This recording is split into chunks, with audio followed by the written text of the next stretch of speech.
June 8th meeting to order. Roll call. Gehrens. Here. Ogleski. Here. Herman. Here. Michelson. Here. Miller. Here. Rule. Here. Schuessler. Here. Wilson. Here. Wooler. Here.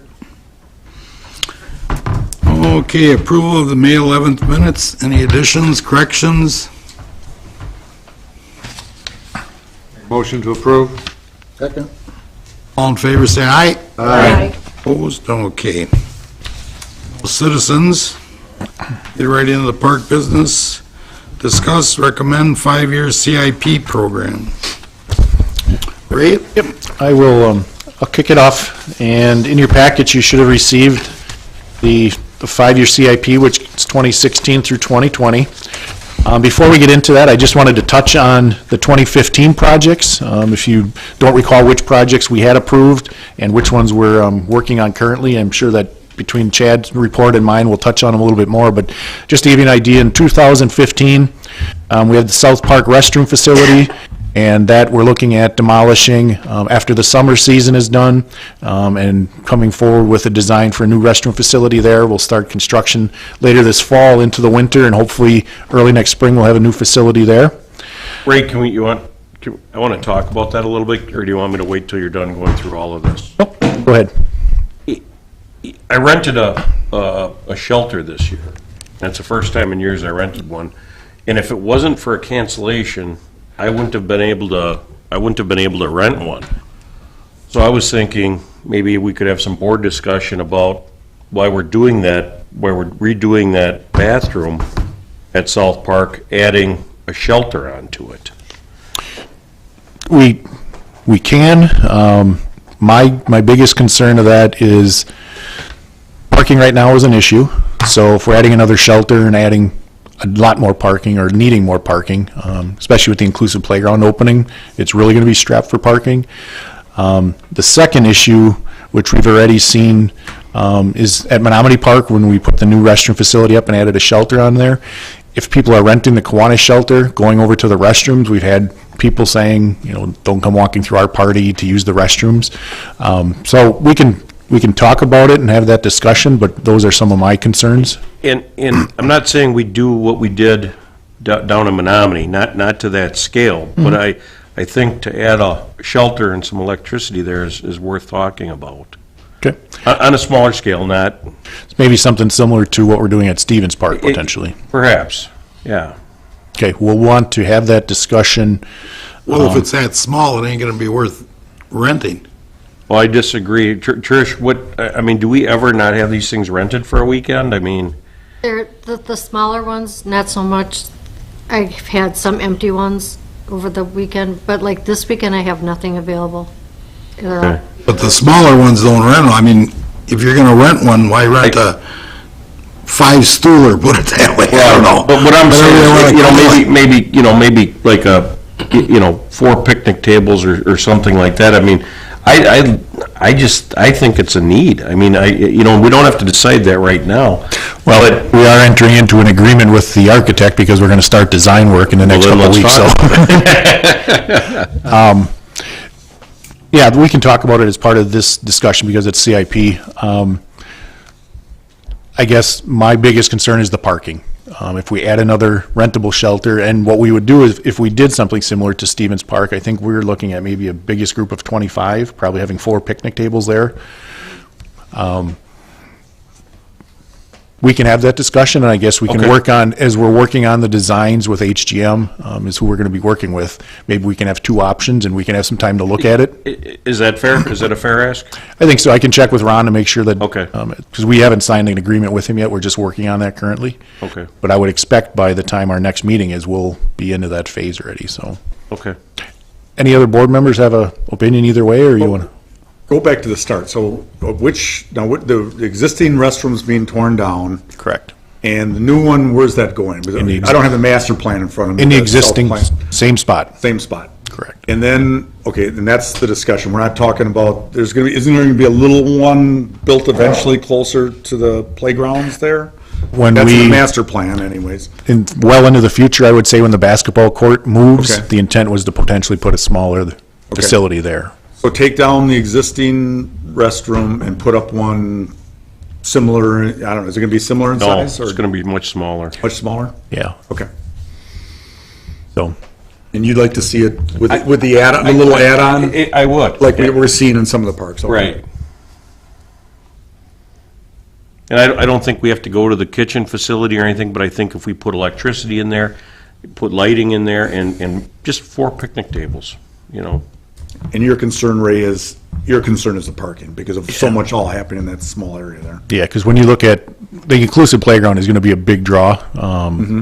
And the only parking for shelter, the big shelter, is in that same area. So there's going to be a conflict already for parking there.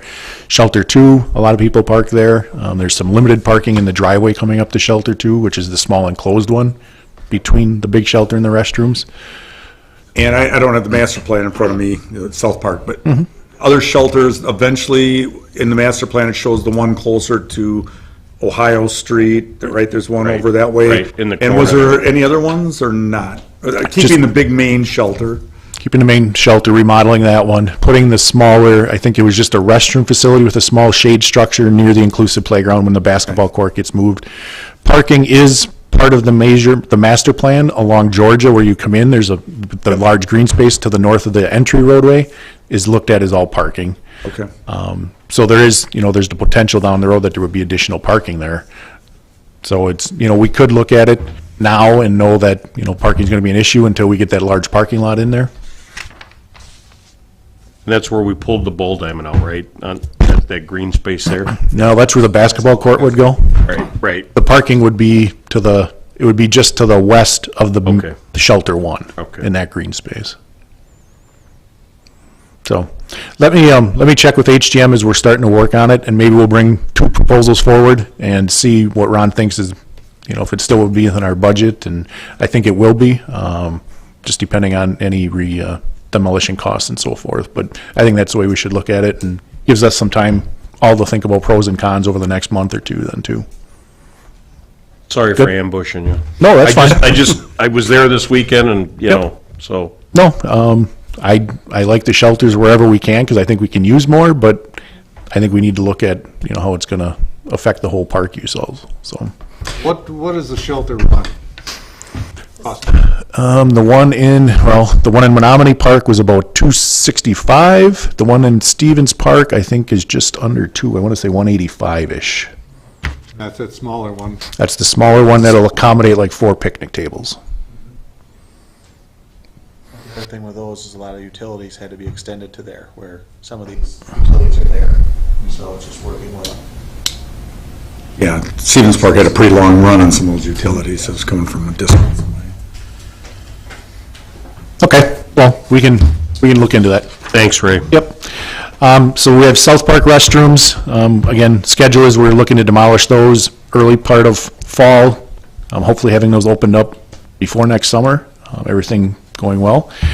Also in this year's CIP was the Stevens Park restroom facility, and that's well on schedule, and Chad can update that on later, or a little bit later.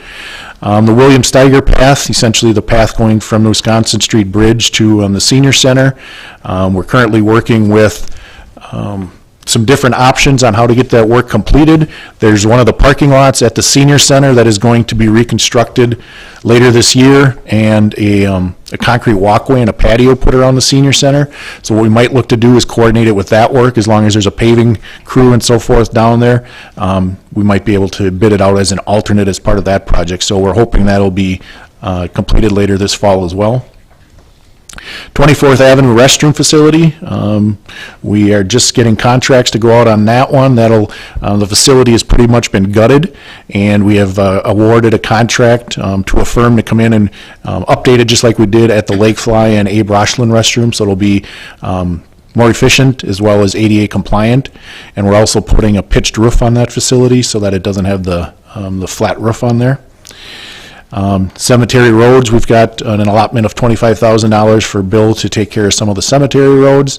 And then this is our 6th year of the Taking Root project, so we've got the $25,000 that will be going to the foundation as the city's final commitment to the Taking Root project.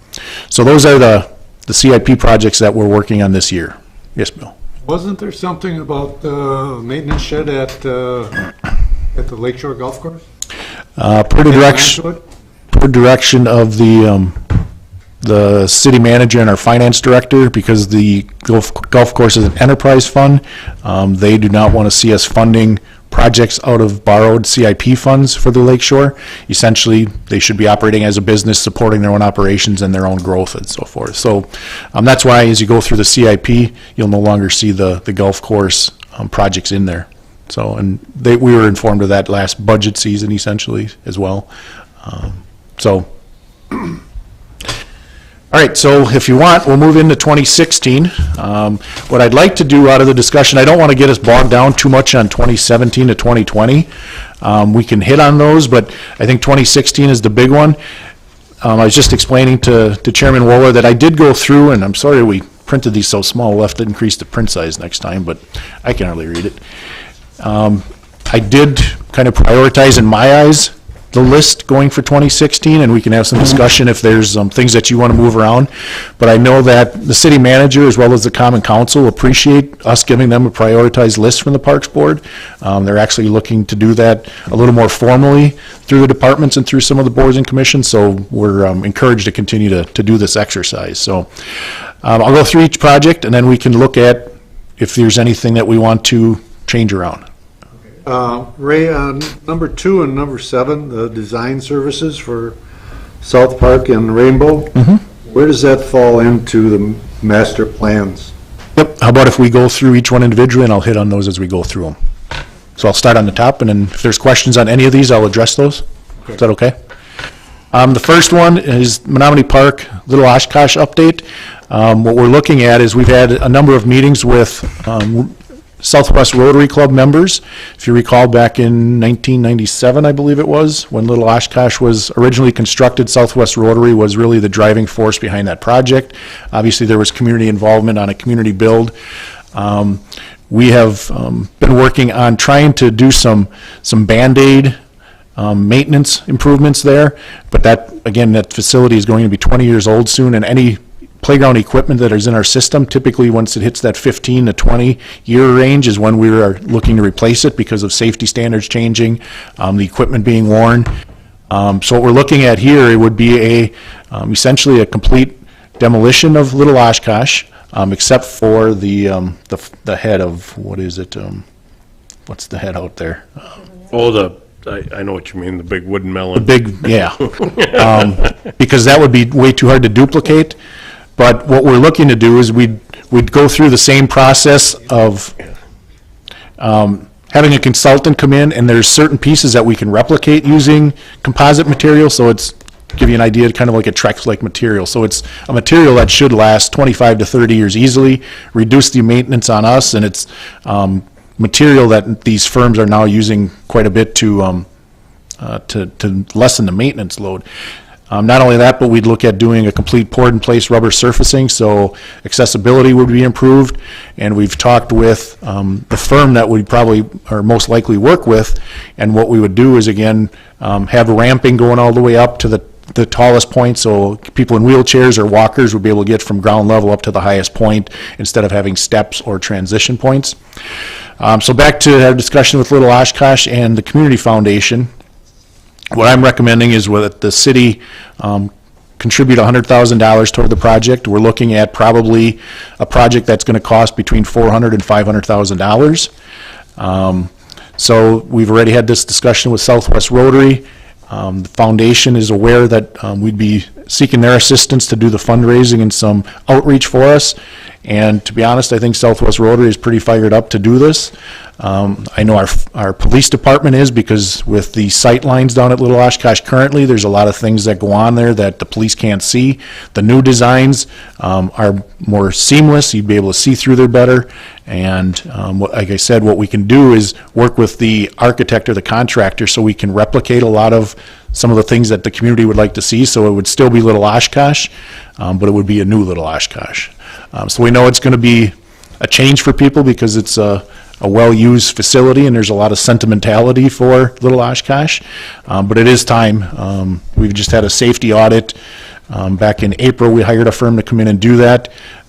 They gave us the same the same information, that it's tired and it's time, and just a lot of the communities that built around the same time as we did are doing this type of move that we are as well. So that's, I think, high on our list, because if we can get that contribution and we can get another $300,000 to $400,000 raised by the community, I think it's a good investment for the city and for the parks. Just to give you an idea, with the zoo, we've probably got over 110,000 visitors that go through the zoo. We estimate that a lot more than that go through Little Oshkosh on a yearly basis, so it's highly used. Ray, just, are you going to be asking council to hold that money until the other money's raised? Yeah, what we would do. Inclusive park? Type? Yes. So what we'd be looking at, we had some initial conversations, and what we would, if the council would approve, or when they approve the budget in November, the Rotary is going to be prepared to start a kickoff campaign. So hopefully they'd be doing some fundraising along with other groups throughout the community, with us probably doing demolition. I think we had talked about getting Little Oshkosh through one more summer, demolish at the end of next summer, and then do the construction late that fall or into the spring, weather dependent. Because that kind of goes along, I don't want anybody to think, like in Park, it took 4 years, 3 years, 4 years. Right. You know, if everybody thinks also we're going to spend all this money to redo Little Oshkosh, you know, and only $100,000 is budgeted, and you're talking 400,000. So people need to be aware that it could be approved in the 2016 budget, but it won't probably get enacted till 2019, 2020. And Ray, that was prior to your time. I was involved a little bit in that, but the whole community got behind that Right. thing, and I kind of Right. I expect the same thing.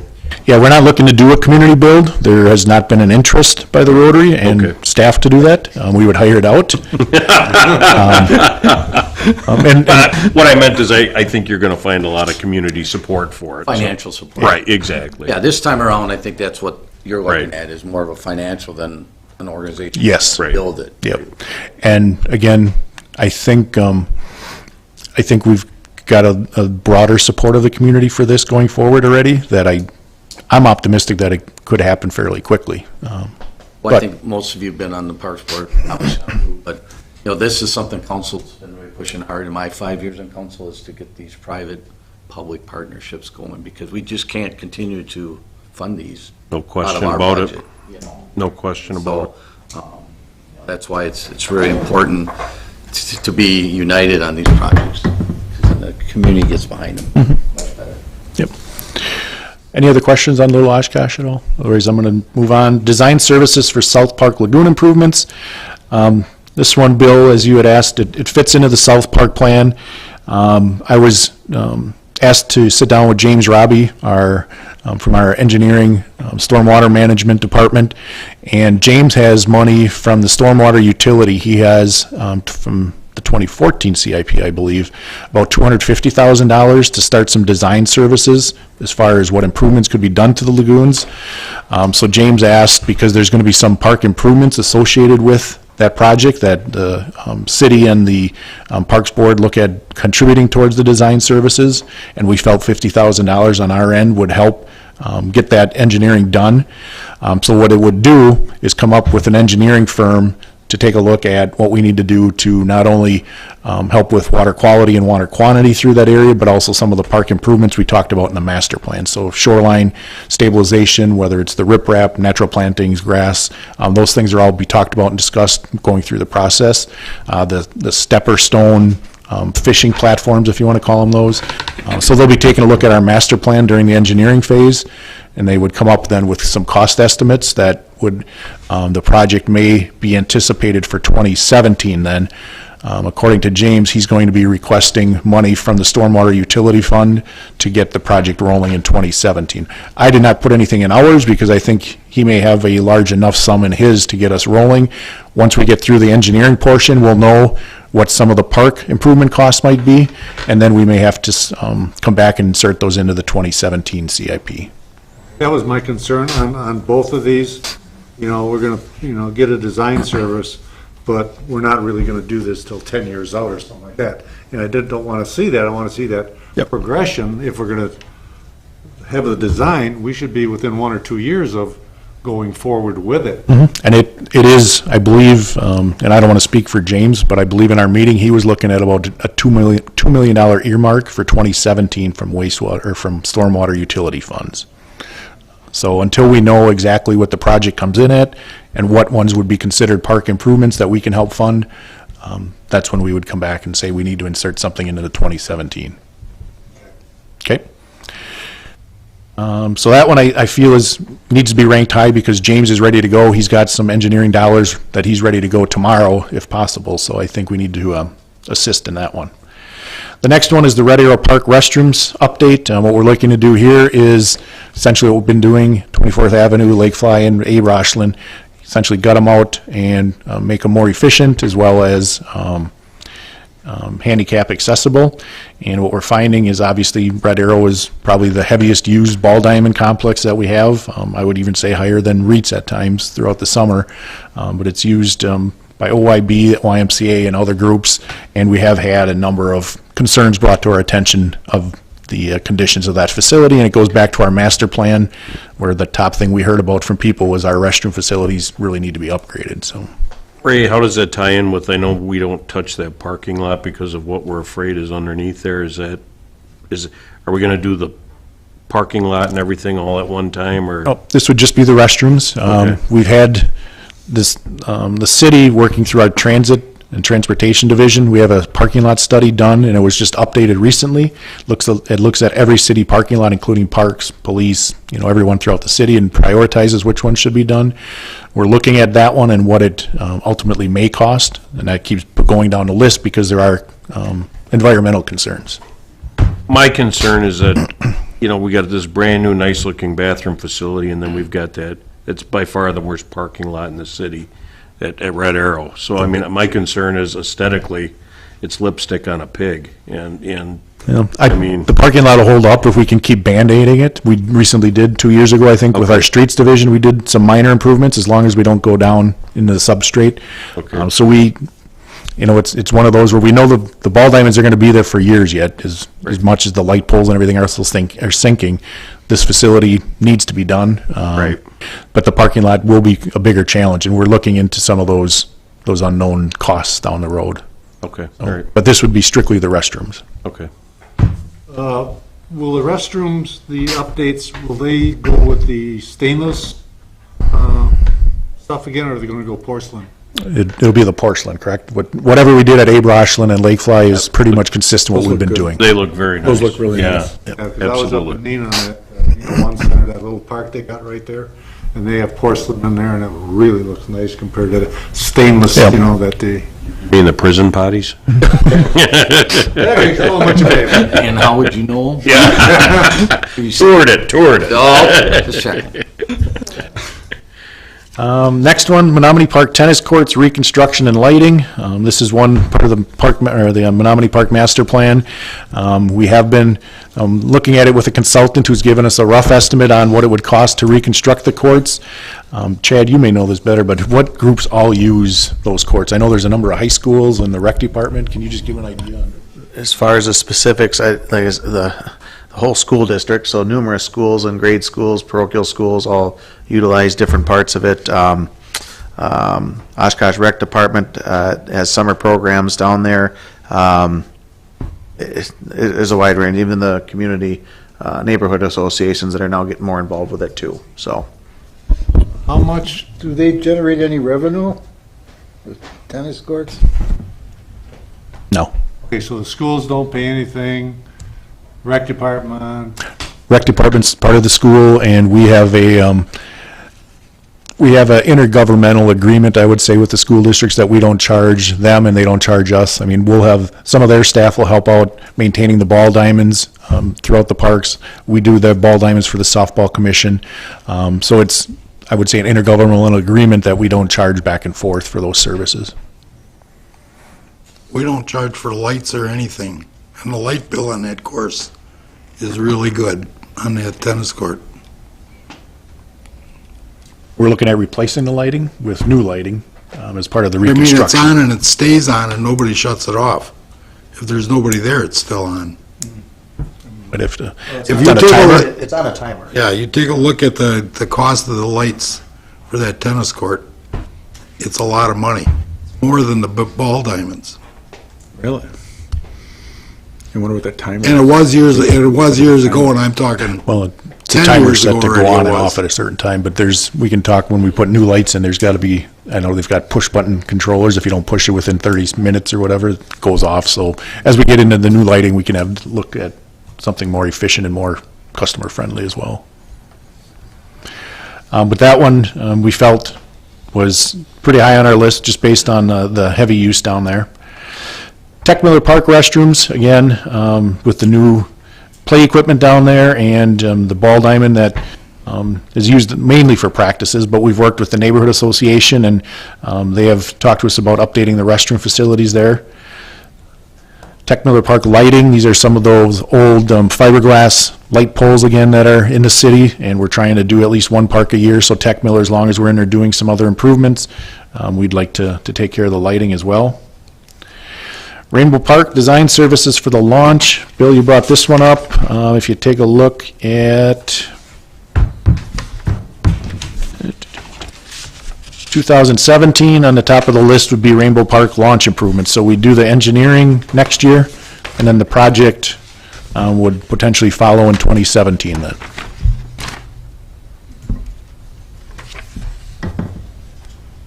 See it, Bill? Yeah, I see it, but I see that price tag of 1.65 million too. Steve? Big bucks. Yeah. Well, it's a priority. I mean, it's in our long-range outdoor rec plan, so I would think council, I can't speak for them, but for me, it would be one that I would think we have to move forward. Because there's going to be, isn't there talk of redesigning Oshkosh Ave and all that in there? If we can get all the buildings and... Not as part of this project, Not part but of some of this. the long-range planning, yes. Yeah, some of the long-range planning is to look at putting a roundabout in at Oshkosh Ave and Sawyer. Okay. That's why we purchased the old 30 bookstore, and hopefully we can eventually get, in the next couple of years, borrow, sell out, and we can buy that whole corner then. Well, That's part, but the launch thing wasn't it one of the number one priorities in the it actually came from the Parks Board when we were going Yeah. through the Rainbow Park master plan, so. master plan? But again, you're concerned, Bill, about the cost. There might be grants, DNR grants and things. We had a meeting this morning, the legislators, they kept that money in the budget, the state budget for like the Stewardship. fund. Oh, is that in there? That's in there. It stayed in there. So there should be some grant dollars available for this boat launch. Plus, I don't know how much launch fees will help pay for some of that, maybe. Launch fees won't even pay for the engineering services. There's about 180,000 in there right now. So, But I'm looking to take, I believe, about $100,000 out of the launch fund to help with these projects. So. you never know if say, one of the fishing clubs does a fundraiser and donates some money. I mean, there's ways to bring this city cost down. Maybe a million's still gonna be totally ours, but through grants, through other partnerships, we might be able to get that down. So. And that's just an estimate at this point. That's not a bid it out. That's coming right out of our, the Rainbow Park master plan, essentially. And what the 2017 project cost, essentially, that's the whole southern portion. So if you recall, the restroom facility would be gone. We'd build a new restroom near the boat launches. The parking lot would be expanded.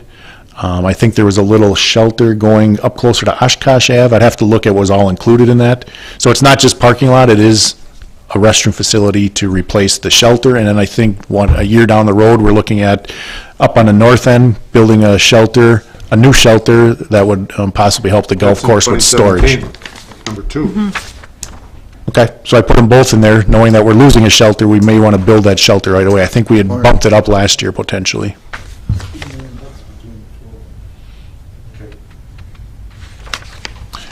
The next one then is Aber Ashland Park lighting. Again, some of the old ones, the ones that we get the most complaints about, but it ranked a little bit lower down on our list. This might be one that I don't know if we've shared in the past, but we've had internal discussions about the Parks Department building being renovated, with the new central garage being built, and our building being not so efficient for our staff and for us. This first phase would be a potential land acquisition to the south of us, and then I need to look, but one of the years down the road, we'd be looking at phase 2. Right down on 17, number 11. Yep. And then 2017, it would be a potential Phase 2, which would be a renovation of our existing facility. We need to, one, we need office space for Jenny. We need reconfiguration of the administration for the public. But also, we'd be looking at indoor storage for our vehicles, some of them stored outside. We have some new CNG vehicles that should be stored inside, but you need a updated ventilation system to keep CNG vehicles in, so it'd be an expansion to our facility, but we also feel it'd be more appealing to the neighborhood with the new bank or the credit union that went across the road with the new central garage.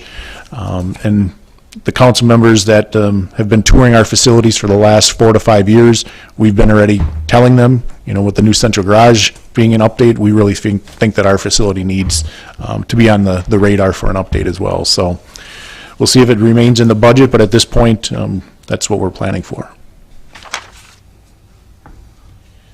Number 10, West Haven Park, again, part of our master plan is the accessible routes and the perimeter walks. I think you've seen at a number of the playgrounds that we've been doing, it's really helpful, and it makes the sites nice and improved.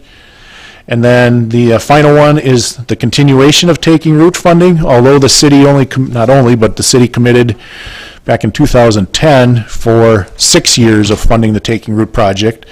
We would like to see that project continue.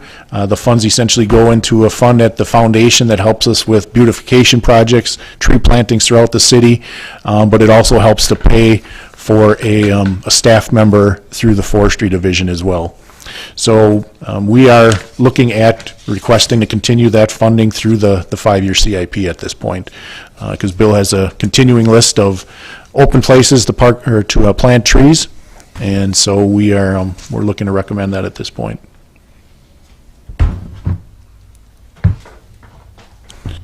So you can see it's a fairly large price tag. What we've in the past tried to do is try to keep it at a consistent level, so we didn't go up and down so much. I think we normally were about the 1 to 1.5 million. Obviously, that gets cut down going through the budget process, but it's projects that the council wants to see us having on our radar, and the public can say, when is this planned for, and we can give them at least some rough estimate of the years we're looking at. So, any comments or thoughts? Anybody got any ideas on? Well, Ray, the subject I had emailed Ray, and last year in the 2015, there was money for, what was it, 60,000? Or I'm not sure what the amount. For the trail work? For the trail work. We had $200,000 for trail/asphalt work. Excuse me, 200,000. And why don't you explain? And then we moved it down because there was other items that we moved up for last year, and that moved down. And then go ahead, Ray, and explain. Yep. It's item number 4 on here. It kind of split out. Well, we did, in our plan last year, we had $200,000 that we had for trail/asphalt work. Part of that asphalt work was going to be some overlays or improvements to the tennis courts and basketball courts. As since then, we've had a consultant come in and look at the tennis courts, and he said, you're not going to be able to just overlay and get away with it here on the tennis courts. It's going to have to be a reconstruction. So this $300,000 for the tennis courts is reconstruction as well as lighting. So Jim's right, that portion that we may have been saying was going to go for trail improvements is no longer included in here because the tennis project got bumped a lot higher. Bigger project. So if you're looking to do some trail improvements, whether it's at Menominee, I know Jim's got some ideas at Menominee, I would say we want to start that, get a placeholder, and whatever year you want to suggest, we can insert that into the CIP then. Yeah, there's two issues I think on trails. One is trying to do some of the spurs that were in the master plan. Like for example, and some of these are just little sections. They're 50 feet. Some of them might be 100 feet. But for example, behind the restrooms, by where the beach is, people go through. There's a regular trail. You see people. In fact, now in the National Bike Challenge, you look up the Strava data. It's just a regular trail. It's grass, but you can see the bike data showing where all these people are going. And we had also I think over on Merritt, they're trying to connect over to Merritt by the tennis courts going out that way, because there's really no connection with the neighborhoods through there, and just some of these other spurs. That was some of and following the master plan pretty much on that. And then the other issue, and I don't know if Ray had that originally in his $200,000, because that included other things. But in my opinion, I think that we need to be looking at the trails, especially because of the rain. We're running into issues on Nevada, the trail portion between Nevada, by the Nevada pump house, down in New York. When it rains, any kind of decent rain, the trail's kind of out of commission. You're up onto the grass trying to get through, but there's low spots that are real bad. And you're out of, really, where you can't use the trail totally for a half a day to a day, between like Nevada and New York.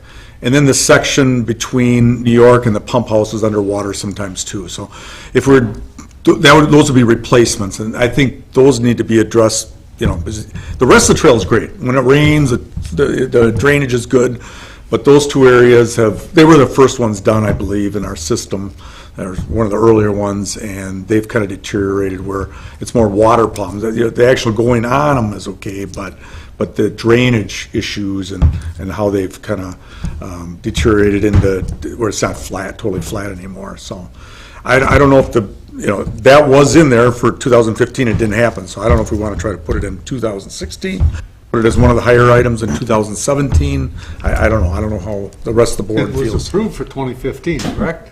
No, it was not. It got pushed down. We pushed it down on the list. It was high, actually, it was fairly high on the list in 2015. It was one of the top, I don't know, it was up there, maybe top 5. I was gonna say top 5 or 6. Yeah, top 5 or 6, and then we pushed it down because of some of the other projects that were going on, so it got bumped out of, it was too low, it got bumped out of 2015, and now it's not even on the 2016 list, so that's what I'm concerned about, that we get some of that work done.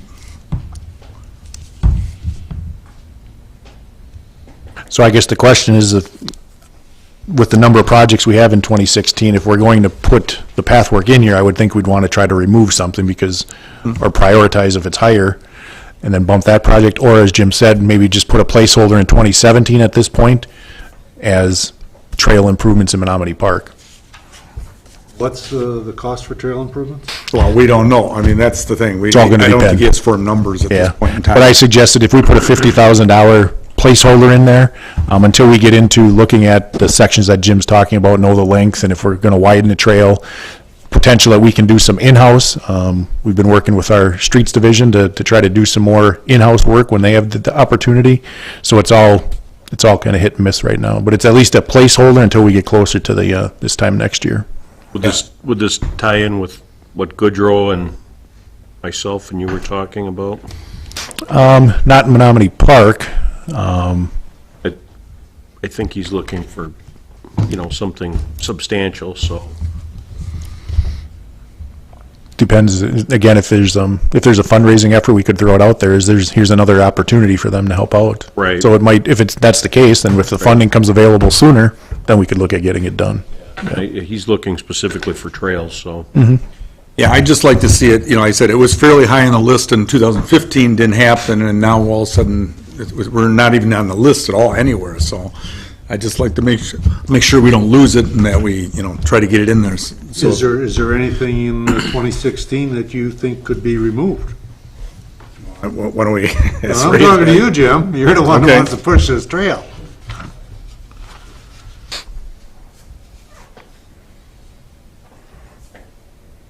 Well, I don't know, maybe like the Abe Rochland Park lighting, that's one, something like that maybe could possibly move out. We're just trying to do those as we go, I mean. We have a lot of electrical updatings, you said it's gonna happen over a number of years. Well, instead of taking something out, if we're talking $50,000, why don't we put it in there? I mean, You could tie it into that West Haven, you're doing a route and perimeter walk in West Haven, make that a citywide and add $50,000 more dollars and target 50,000 Yeah, in Menominee I don't- Park under one category. You know what I'm saying? The only problem is that the West Haven one is most likely going to be concrete because we do concrete work there. So I'd being two separate projects in two separate locations, I'd like to keep them separate. Just for, once we get to the setting up the account numbers. But you talked about consistency, you got $1,000,001 in 2016, $4 million in 17, but you're back down to only 875,000, And obviously, 18, maybe that's the year you put a lot of money towards it in a sense and do all of Menominee, look at all of Menominee Park and expansion, spurs, things like you were talking about. That way you stay consistent, because in 19, you're back to 2 million. and those are, I agree with you, Steve. You know, council looks at consistency. And so as we budget, we know that, you know, not all these things, and really, it's important for this board, and Ray's done a good job, and he's right, because council has really kind of said, we want projects prioritized, because we don't sit on all the boards and commissions, so we don't know what's important. We can't stay on top of, so if you got 5 or 6 that you say just have got to happen this year in the park system, that's the way it's got to go. It won't help today, but for next meeting, council is approving a CIP policy tomorrow night, and it's going to have all of these things as infrastructure has got to have a 20-year lifespan. You've probably seen it already, right? You've seen it already. That would be helpful for these boards too, as they look at prioritizing their projects. I don't know if you totally got to have this approved tonight, but we'll be voting on it. I don't think it's going to change, because Long-Range Finance Committee's already approved it. yeah, I don't think. And I think we're talking about one item here. I don't see a problem with adding Jim's request to the list, Ray, unless, you know, we're talking one item for 50 grand. On I'm okay. 2016? Yeah, I'm okay with It was, that. I mean, it was Yeah. high on the list for 2015, you know, it's just because of what happened with the tennis courts being, you know, a bigger project than they thought. It kind of, I would put it somewhere between 4 and 5. That's where we were last year. it was somewhere in that area, it was in the, like, And I'm kind of concerned about just the tennis court part of it, the 300,000 for the, we used to get by with, move that one down a little, because we used to get by with a lot less for tennis courts. Now, if these guys came in and said, well, no, now we can't fix them, we fixed them for years and years and years. I don't know how much. this is the new gravel base and everything, right? I mean, that's. Well, this right- must, for 300,000, I'm assuming you're tearing it out and putting. Right, tearing it out and putting new in. 200,000 is for the court work and $100,000 for lighting. Yeah, Bill. I'd like to see number 4 drop down and the Rainbow Park moved up, because we're looking at the next year of doing those improvements to Rainbow. So why have that way down at 7 when in 2017 we're doing Rainbow launch improvements and a park, restroom, shelter, and storage building? So I would move Rainbow Park up. I don't know where you want to, if you want to even move it up to 3, I wouldn't mind that, and dropping Menominee down to, 8 or 9, and then putting gyms in there, putting the trail. I mean, it makes sense, Bill, I mean, because that's important, that having all the design stuff, the rainbow stuff done, right? Because that following year, right, you want to do Here it. you're going to start the project. On paper. You want it to On happen. paper, right. Right. And to be honest with you, I haven't been completely sold on Rainbow Park needing to be that high, and I'll bite my tongue when I say that, but I don't get near the complaints on the Rainbow Park issue. I know it was brought up years ago that, having the boat parking or the driveway coming through the boat launch. When I look at the complaints we received from Menominee Park, to me, that one should have been ahead of this. But Chad and I talked, and Chad convinced me that we should get Rainbow done first, because then do Menominee after that, and then that'll alleviate some of the pressure when Menominee is shut down, that these people can then use Rainbow.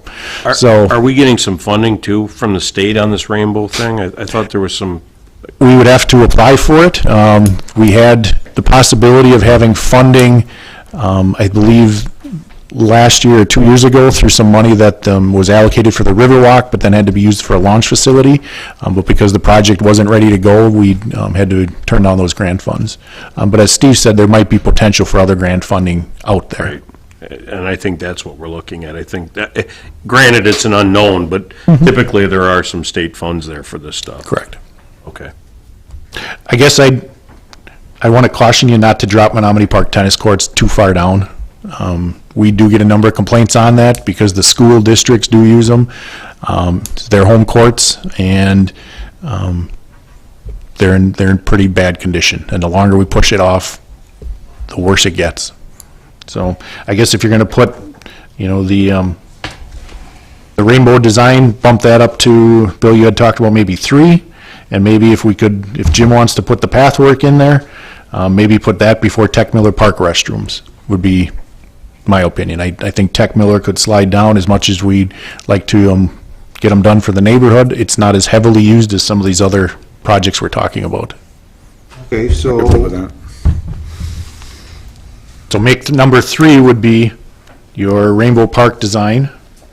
I think that'd be 3. Number 4 would remain the tennis courts. And then I would suggest we bump Red Arrow to number 5 and then put the pathwork in at 6, Jim. Yep.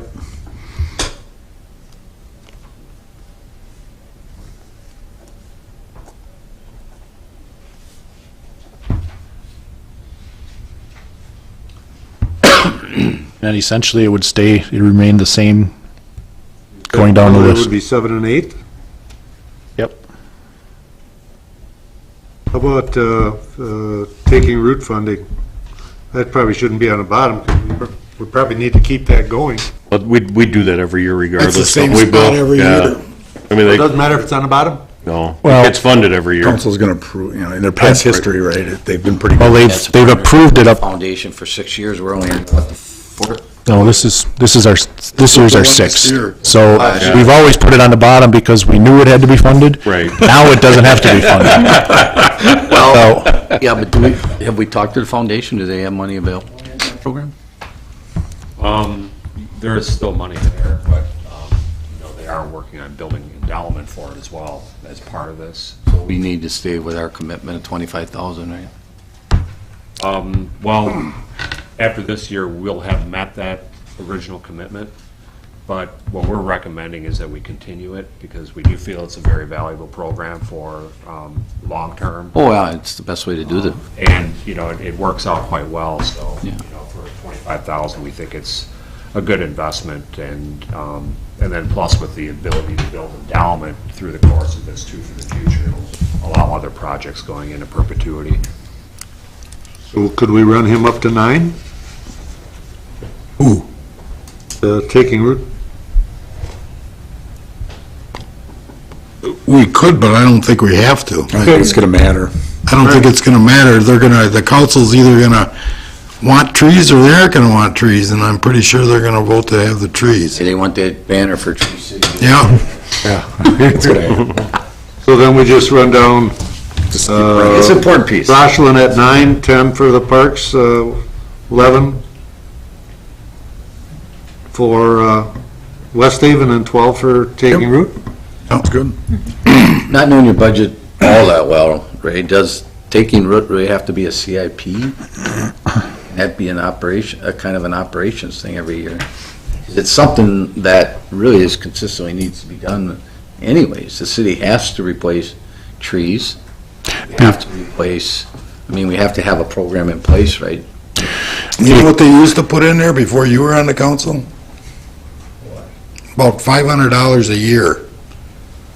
That's what we used to Let's see, when I budget. came on, I It took was $500 a year. Money grows on trees, toilet paper. You know how many, yeah, you know how many Everything's trees we going used to for get for trees. $500?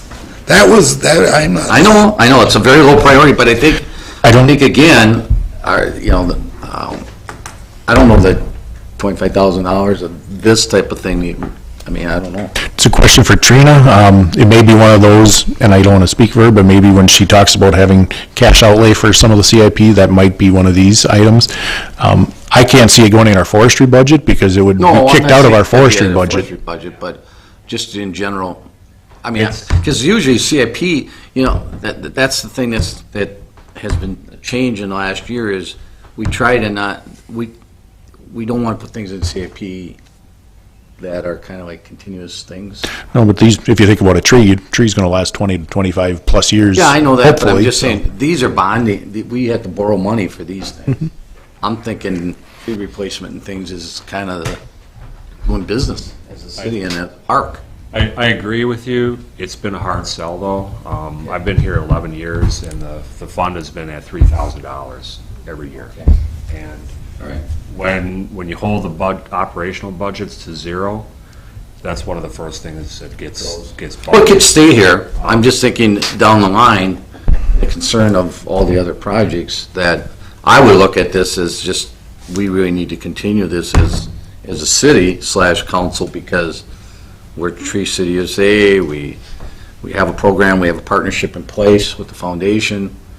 It would be more of an operations expense than a capital improvement expense, but We can, if this is where you'd like to keep it, house it here for now, that, I'm We can- not telling you what to do. we can bring it up with Mr. Roloff and Finance Director Larson. We have a meeting with them in the next 2 weeks, I think, to go over the CIP, so we can bring that up to their attention and see if they've got a different funding option for it. But I see your point. Steve, it's nice to have you on the council, because now we can all give you a hard time about what a hatchet job you do to the CIP requests when you come back to the meetings.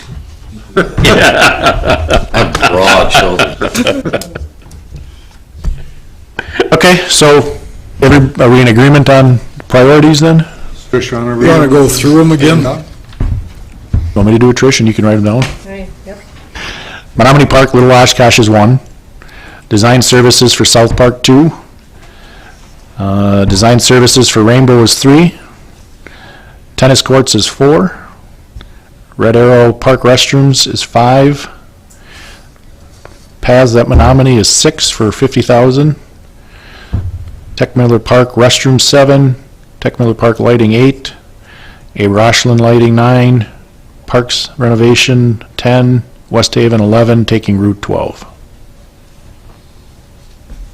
I make a motion that we, Hold on. Oh, Let's- yeah. Yep, we want to approve the whole 5 years, so what I thought we'd do is go through. Okay. I'm not going to go through each of these projects unless you really want me to, but if you've got one that jumps out at you, let me know. As you know, So far down, it doesn't matter. things ebb and flow. Whatever doesn't get approved this year, we might be looking at next year, bumping things around, so how do you want to handle it? It's your, I think just give us a summary, Ray. I think when we're out that many years, okay?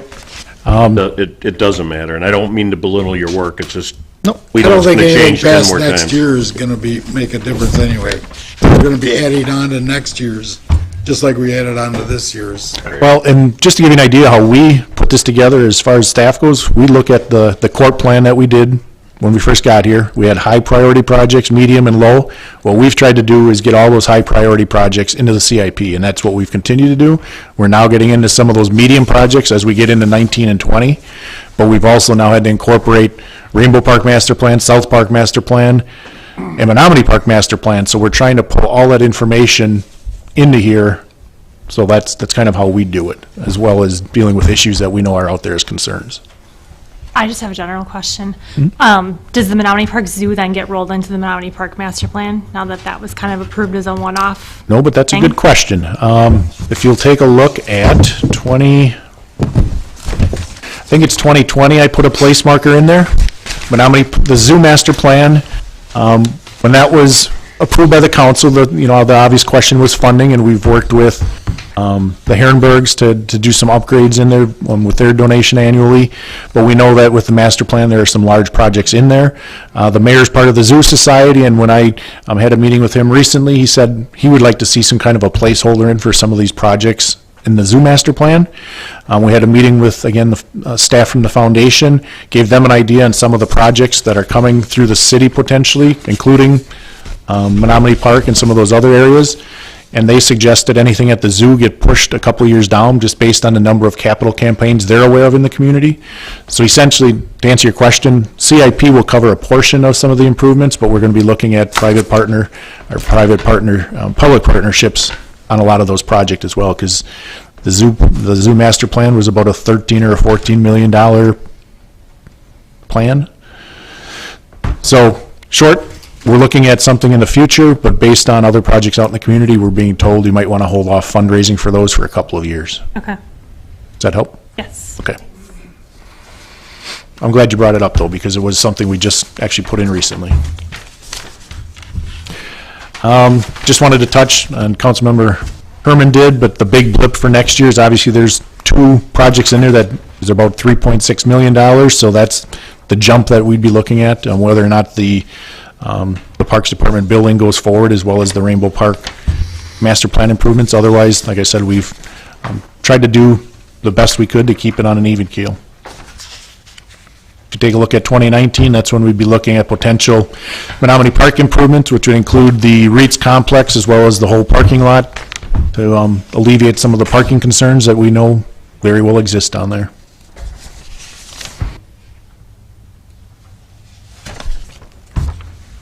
Trying to think where I was going to handle that.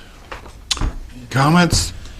I just have one thing, it doesn't have to do with a dollar or moving anything, but in 2018, we have Menominee Park parking lot and Reeds Field design. One thing, when we did the master plan for Menominee Park, and this kind of dawned on me afterwards, after we went through all that and approved that, one thing we need to make sure, in my opinion, when we go to this, and it's 2018, but I just want to bring this up now. One thing I don't think we discussed a lot in the master plan for Menominee Park is special events. You know, we have sawdust days, we have all that, and I think we really need to look at that when we get to the design part. How is that going to fit in? And I don't think we really discussed that a lot when we did the master plan, but I think it's going to be very important when we get to the design phase of Menominee Park to try to accommodate how are we going to do sawdust days and all this with the parking lots and all that. I think that's going to be very important. So I'm just bringing that up now as an opinion. Mm-hmm. And just Also during when the events happen, the years this might be out of service, how do you accommodate it then? Yeah. Chad just made me aware of something that we were looking through as we were putting this list together. It seems like yesterday that we did our master plan. Every 5 years, we should be updating that to stay eligible for grant funding. We completed it in 2011, so we're going to be looking at next year. Completing our master plan. It'd be just an update, though, so it'd be a lot quicker, because obviously a number of these projects still remain. But I think it'll be a good refresher for this board to go through your checklist of all those projects, saying this one's picked off or this one's planned. And so, like I said, it's been a quick 5 years, I guess. So. Take out the master plan. So if there's no other questions, now, Bill, if you'd like to make a recommendation to... Make a motion. Motion to approve, or Okay. recommend approval. All right, yeah, I'll make a motion that we approve the 5-year CIP As adjusted. as adjusted. Second? Who wants her name? Call the roll. Carrie does. Aaron's, Yep.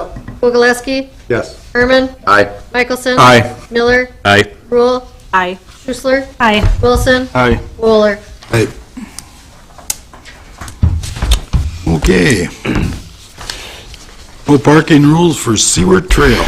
Yeah, this one is one that board member Michelson had brought up a number of months ago, and it's kind of stayed in the back burner, but it's time we felt we could bring it forward. You recall up on near Diamond 8 at Menominee Park, which is essentially right across from the school, Webster Stanley School. Seward Trail comes into the park, right into the parking lot on the north end, and currently on the south side of Seward Trail, there's no parking signs, no parking allowed this side. As I was going through the code, I found that that wasn't included into the code, so we need to, if we do approve this tonight, we'll want to include the south side, that gets included in the municipal code, that no parking will be allowed on the south side. But Jim's, and I think other board members have expressed a concern about vehicles parking on the north side, especially during the adult softball leagues, and it makes it difficult, even with the one lane of traffic, or the one parking lane open, that you can't get 2 lanes of traffic through there with boating traffic and others. Really congested. So I put in my memo what I'd be looking at for a recommendation if we're going to. It'd be Seward Trail, essentially east of Hazel Street, south side of Seward Trail, no parking anytime. North side, no parking May 1st to August 31st between the hours of 5 p.m. and 12 a.m. Monday through Friday, and all day on weekends. And I think in talking to some of the board members, you wanted to be cognizant of the school, and some of the parents do park there. for pickup, so we would avoid most of that pickup time if we did the May 1st through August 31st. I did talk to the principal over there. He was glad we did bring it to his attention. Felt that this wouldn't be restrictive of them. His other concern would be some, in the winter months when they have their concerts, that people park there, and I said, well, right now, we wouldn't have this effect in the winter months. On the flip side, I did send it out to our police department and our transit director and asked for their input, and their input from both of them was they would like to see it no parking year-round. But then I explained, the school issue. And School uses that a lot. so I said I would just share their comments with you. What about special events, Ray? I mean, we're taking away a lot of parking here. Technically, nothing's supposed to park there today anyway. But I mean, I think we should leave some language in there for, I mean, you're talking, every special event down there, you're taking away a lot of parking. I guess which special events do you have in mind? I'm talking any of them, the fishery, ball tournaments, fishing tournaments. I mean, you're taking away a ton of parking here, and I just want everybody to think about that. And I want it also because we may hear from the softball leagues because they're parking there. We did take away some of the single stall parking last year and gave more to the boaters. Right. So no matter what we do down there, I think we're going to hear about it. So I think you bring up a good point that to be cognizant of what you pass. So I think most of the time on special events, if you stop and think about it, the special events that are down there, we've got the wooden stakes in there, no parking all the time. Right. I'm thinking about the fishing, we make that no parking all the time. Something here for parking? Plus, don't they have that barricaded? Yeah, well, sometimes they barricade that off. What I'm saying is sometimes that's barricaded off, and in that case, we should allow parking. You know what I mean? If there's not traffic passing through there or something, but you're just taking away a ton of parking, and that's our biggest complaint, This is only on the road part. This is only from here to here. This has nothing to do with the main parking lot. This is just a school road. I understand that, but you can still park quite a few vehicles there. I don't think it's a big, There's hardly ever any cars parked there other than softball games at night, just starting last year. Softball games We never at night, saw anybody yeah. park there ever, Well, until last year. The fishing tournaments, any time the fishing tournaments are in town, they are parked solid down there. Well, in our master plan, there's going to be a parking lot developed over there on the south side of that road anyway, isn't Right, there? Yeah. in the master plan, yeah. That's in 2019. I just think whatever we do, we should maybe put some language in there for special events or something like that it can be granted, but. Well, don't they have special events The cover up signs and put new signs The thing is in? make it a one-way. Yeah. Because you can't have traffic, you can't have parking in them 2 lanes of traffic trying to, I just don't want to Accommodate issue, each other. when we have a fishing tournament or something, I don't want to be the guy, issuing the parking tickets and things down there. I mean, that's, Well, I said if you have a special language, it's going to be very difficult to enforce it too, because one day it is, one day it isn't,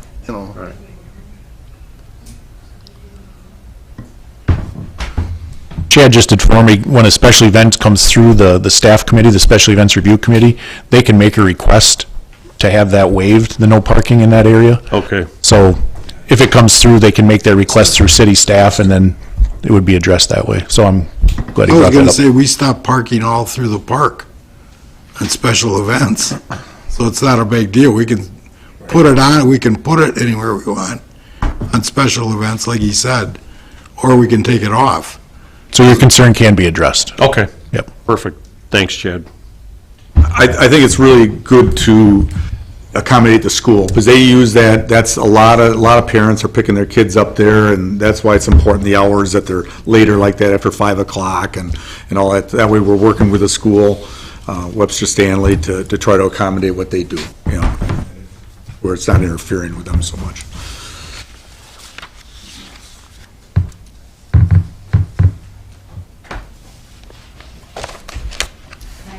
Motion to approve. I'll second it. Yep. As written here, just like we've got it. Yep. Aaron's, Yep. Kugleski, Aye. Herman, Aye. Michelson, Aye.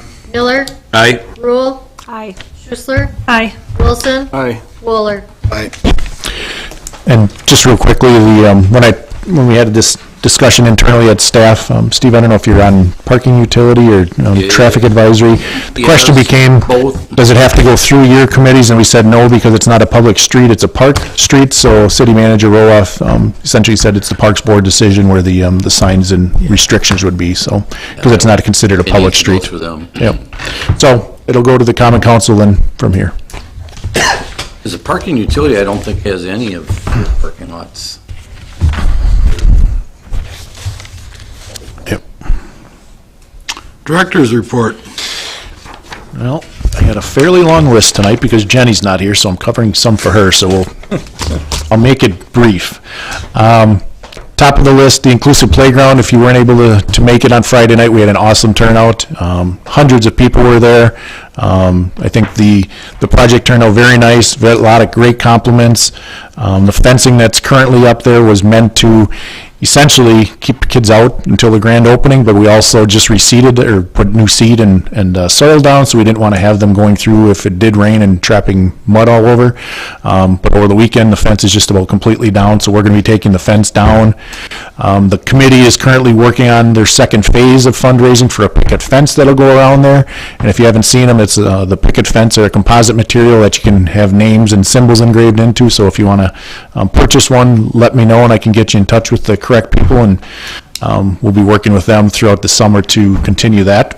But it, again, just a great turnout, and was neat to see. The weather was perfect. If you haven't seen or heard, the no fishing from the boat launch docks was also approved by the council. They wanted to get it in place sooner than later, so they actually waived the rules and adopted on the first reading right away in June. I'm sorry, back in May. So that took effect already. We have the signs went up, I know at Steiger, because that was the biggest concern, and we're getting the other ones up, I believe, this week. So you'll see the signs start appearing on the boat launches. Pool open on Saturday. Talked to Jenny briefly. We had no major issues or anything, which is good for opening weekend, and the weather was so-so, but I guess Saturday was a pretty nice day for them at the pool. As far as the hours at the pool go, we're with school going on, we're at limited hours yet. June 8th through the 10th, we open from 3:30 until 8.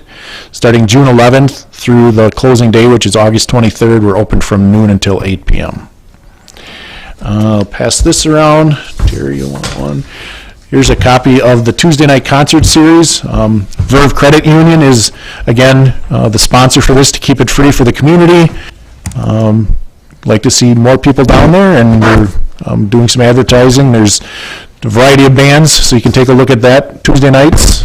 Some nights there's two bands, some nights there's one. Anything from the first night where we've got some of the young kid bands opening up, which usually draws pretty good, down to I think she's got a jazz night on there as well. So a variety of music that Jenny has planned for the summer. Chad's been working a lot with getting set up for the special events at the Leach. Waterfest starts on June 18th, so if you have any questions about Waterfest, go to their website and take a look at all their shows that they have planned. We'll be hosting our first movie night at the Leach on June 19th, and the movie is going to be Big Heroes 6. So that's another free event to the public. On June 16th at the amusement ride area will be Jenny's hosting a mascot day. So you're going to have from the area a number of different mascots down at the amusement area from noon until 4. Irish Fest is this week, June 11th through the 14th. And then just another one that is going to be held June 17th at South Park. The Community Foundation is actually having their donor appreciation, their annual donor appreciation at South Park to show off the inclusive playground as part of the projects that donors help fund. So it's going to be getting a lot of good advertising and good PR over the next couple of weeks. That's all I have. Ray? Yep. One thing, we got as director's report, last month we talked about that marquee sign for Opera House Square. Yes. I asked if any sign company had... Yep, I emailed Cassie with the bid the next morning. They did check locally. One firm declined to submit a quote or a bid on it. They did check with 2 local firms, and then they went to Jones because Jones is working with the city on some other signage right now, but they did check locally as well, and there wasn't an interest, or they couldn't find somebody locally to do it. Right, that's all we can ask. Yep. Sorry, I meant to tell you about that. Chad?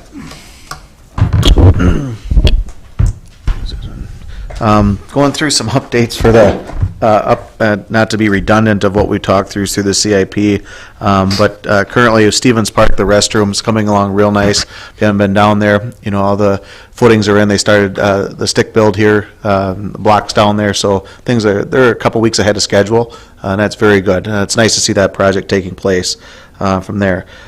Tech Miller Park, if you haven't been up there as of last week, you'll see all the sidewalks are installed through there. We ended up working with a contractor that's actually on a city contract for doing all the concrete work, and it went really well. They were done in 2 days up there, and that's connecting from Sheridan around the end of Crane Street to the restroom, and also to the playground. Includes curb cuts in there for accessibility from off the street to there. Very nice project. We have a lot of restoration work to do up there, which will be in-house, but I think a huge addition to the park up there. If you get up there, take a look at that. West Algoma Park, as you know, last year we started with the excavation to get ready for the perimeter walks around that playground. All that concrete was installed today. We'll be restoring that and also adding chips to that to bring that up. I think that'll be a nice closure to that park that's been under construction as well through the dredging project and then this project too, so looking forward to having that complete. 24th Street boat launch, in addition to the restroom project, like Ray said, we're just getting contracts out to Capelli Brothers, who was awarded the bid for doing that, trying to set dates for closure, which will look right now towards the mid to late part of September. But having that restroom redone will definitely be aesthetically pleasing like the rest of our buildings and provide a good function with decent fixtures and all that, and an upgrade to the facility inside. Also, you'll see we went through and implemented the striping plan on the parking lot that was discussed last year, and worked with AECom on coming up with a design where we're trying to keep people off the turf areas to provide some continuity to our rangering services through all of our different launches where we don't have turf parking. Ran into a little hiccup so far with just some additional signing that's going to be put in with the sign department with handicap stalls and also some no parking areas down in the turnaround.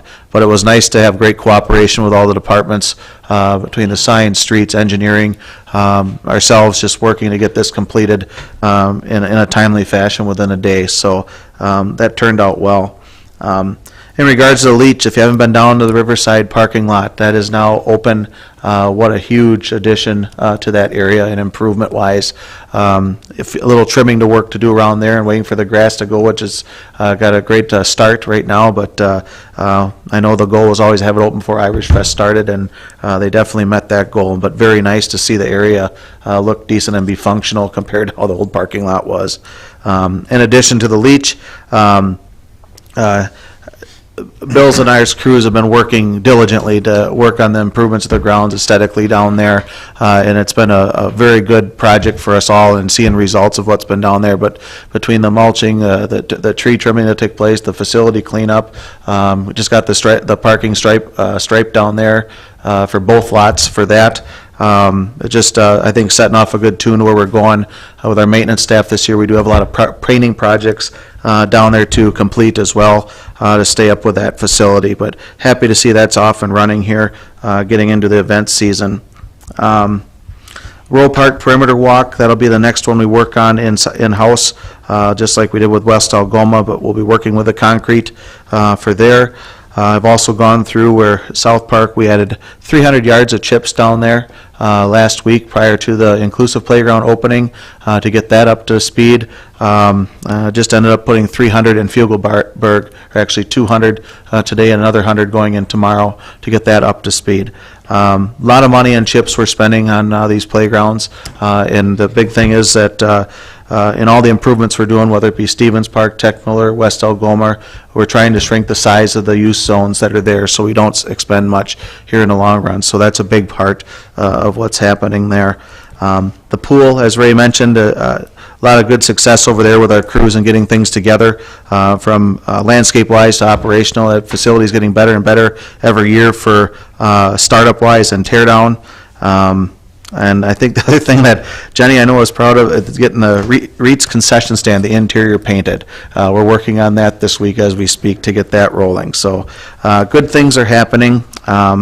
And we'll be, long-term wise, the South Park restroom will be the big one here on the docket, and along with the Roe Park lighting plan. So it's been a busy spring. We continue to be a busy summer, and hopefully the fall is good as well. So that's all I have for now. If there's any other questions. Bill? Okay, forestry has been pretty busy. As many of you know, they've gone through with the sidewalk program, and we've had a lot of tree issues related to sidewalk lifts.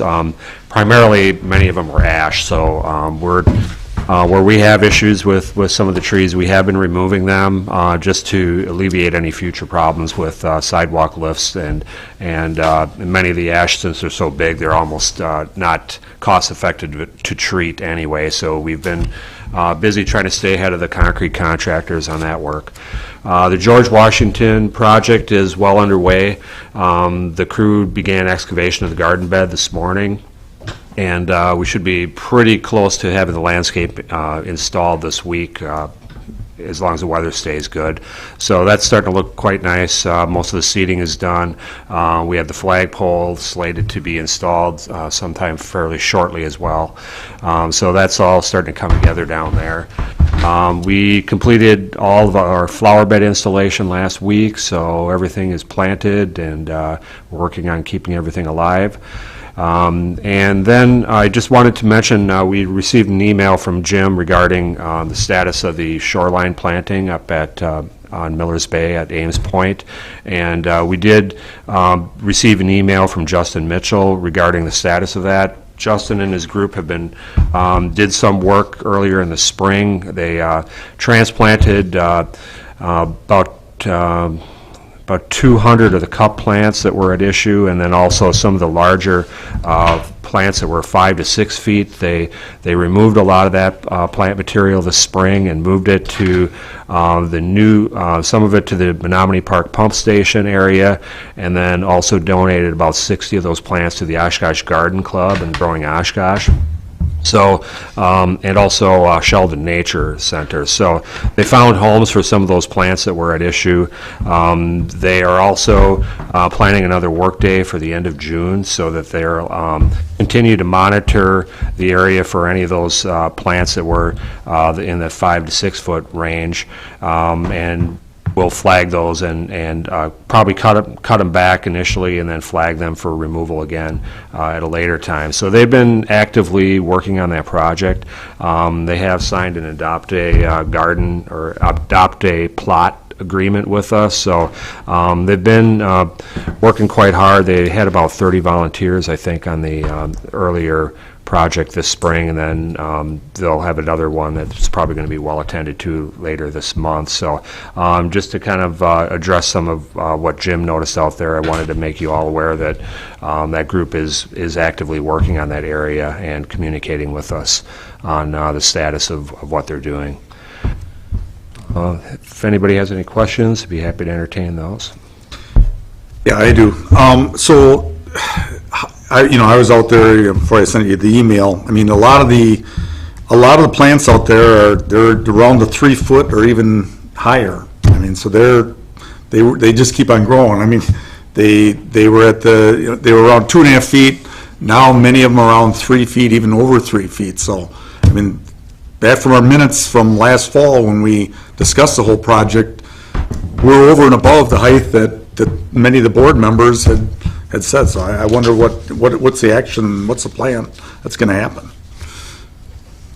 Well, I went down there and they did take care of the big one. We'll say that. And they're getting close to 3 foot. Yep, many of them are getting around 3 foot and even more. If they're going in there at the end of June and doing, I think we should wait and see what they want to do or what they're going to do in there in June. They're having a big work day in there. Yeah, they're having another work day, so they're really working hard to identify some of those plants that have been getting taller. I don't know with some of those that Jim noticed if those are on their radar yet or not. I think they're, at least actively working on it, trying to, accommodate the requests of this board. So Justin did also offer to come here to this board and give us an update sometime in the future too. So if that's of interest to you, we can work with him to schedule that if you'd like to speak with him directly on it.